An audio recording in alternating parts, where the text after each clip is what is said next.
beautiful summer day, and you're watching your favorite baseball team lose.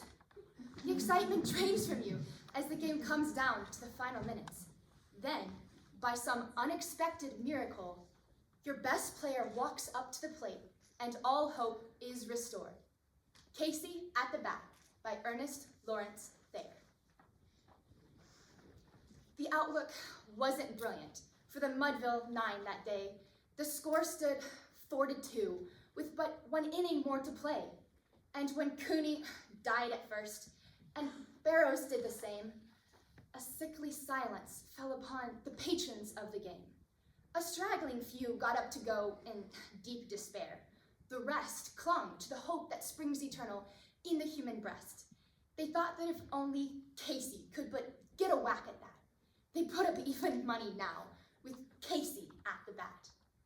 But Flynn preceded Casey, as so did Jimmy Blake.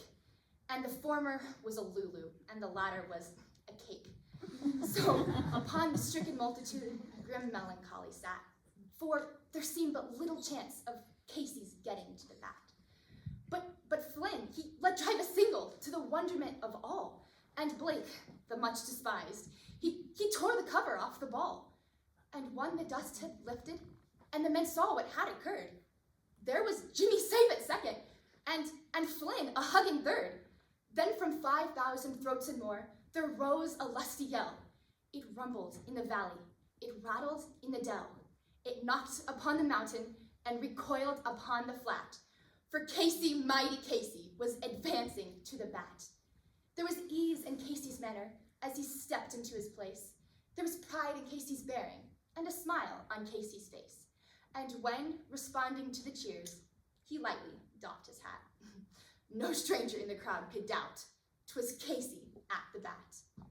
10,000 eyes were on him as he rubbed his hands with dirt.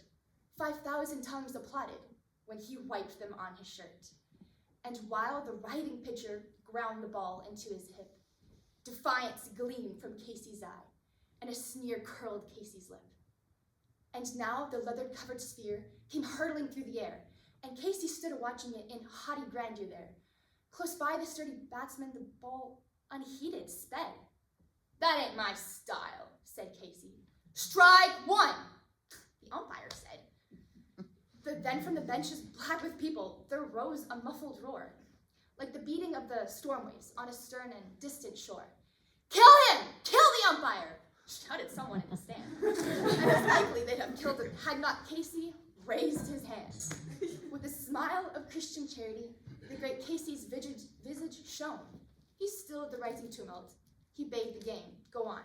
He signaled to the pitcher, and once more the spheroid flew. But Casey still ignored it, and the umpire said, "Strike two!" "Fraud!" cried the maddened thousands, and the echo answered fraud. With one scornful look from Casey, the audience was awed. They saw his face grow stern and cold. They saw his muscles strain. They knew that Casey would not let that ball go by again. The sneer is gone from Casey's lip. His teeth are clenched in hate. He pounds with cruel violence his bat upon the plate. And now the pitcher holds the ball. And now he lets it go. And now the air is shattered by the force of Casey's blow. Oh, somewhere in this favored land, the sun is shining bright.